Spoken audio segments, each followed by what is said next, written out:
মামলার আসামি হলো 118 জন।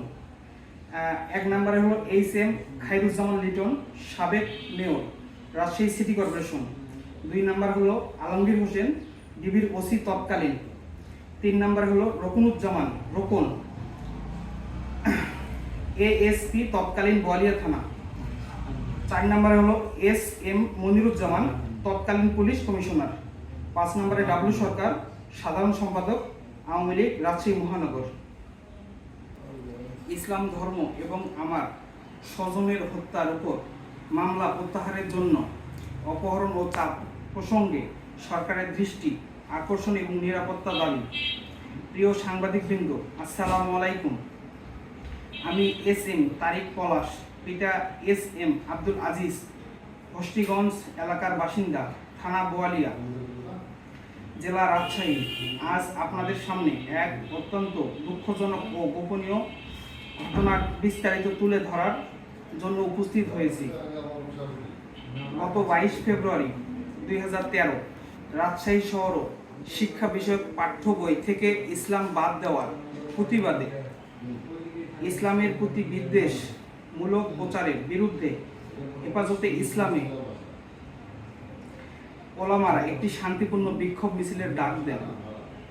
জুমার নামাজ শেষে স্থান সাহেব বাজার বড় মসজিদ, রাজশাহী। আমি একজন সচেতন নাগরিক হিসেবে ওই মিছিলে যোগ দিই। মিছিলের এক অংশ আলুপট্টি এলাকার পৌঁছালে হঠাৎ হামলা শুরু হয়।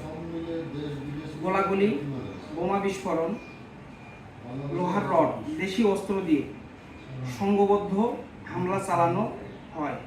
শিক্ষার্থীদের মধ্যে বিশৃঙ্খলা সৃষ্টি হয়, দৌড়াতে শুরু করে তারা। এ সময় রাজশাহী সিটি কর্পোরেশনের সাবেক মেয়র ও আওয়ামী লীগের কেন্দ্রীয় কমিটির স্থায়ী কমিটির সদস্য HM খায়রুজ্জামান লিটনের নির্দেশে ডিবি পুলিশের সাবেক ওসি আলমগীর হোসেন এর নেতৃত্বে গোলাগুলি করা হয়, যার একটি গুলিতে রাশিদুল ইসলাম রাশেদ গুলিবিদ্ধ হয়।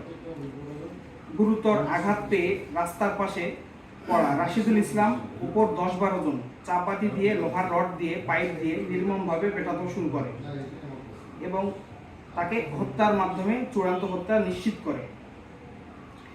এই মামলাটি 1 জুলাই 2025 তারিখে আমি SM তারিক পলাশ বাদী হয়ে দায়ের করেছি। মামলাটি দায়েরের মাত্র 2 দিন পর অর্থাৎ 3 জুলাই 2025 তারিখে সকাল 10:57 ঘটনার সময় মালপাড়া থেকে অজ্ঞাত 10-12 জন একসাথে আমাকে জোরপূর্বক তুলে নিয়ে যায়। সরাসরি আমাকে কোর্ট কক্ষে নিয়ে জিম্মি করে মামলাটি প্রত্যাহার করতে বাধ্য করে।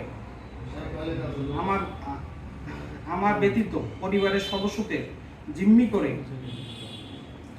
আমার নিরাপত্তার স্বার্থে অপহরণকারীরা বা তাদের পরিচয় প্রকাশ করছি না, তবে আমি দৃঢ়ভাবে বলছি এটি একটি সুসংগঠিত এবং পরিকল্পিত চক্রান্ত। পরবর্তীতে আমি সরকারের দৃষ্টি আকর্ষণ করছি যে সুষ্ঠুভাবে নিরপেক্ষ এবং তদন্ত করা হোক। এই অপহরণ, চাপ প্রয়োগ ও হত্যাকাণ্ডের পিছনে সত্য উদ্ঘাটন করতে আমার পরিবারও আমার নিরাপত্তার পূর্ণ প্রতিশ্রুতি প্রদান করুন। নিরাপদ ও বৃহত্তর হামলা থেকে রক্ষা এবং আইনের শাসন নিশ্চিত করতে আমি আজকের সংবাদ সম্মেলনে উপস্থিত সবাইকে কৃতজ্ঞতা জানাই। আপনাদের সহযোগিতা ও গণমাধ্যমের নজর এই ঘটনাটি উপযুক্ত তদন্ত নিশ্চিত করতে মারাত্মক ভূমিকা পালন করবে বলে আমার বিশ্বাস। বিজ্ঞ আদালত আসলে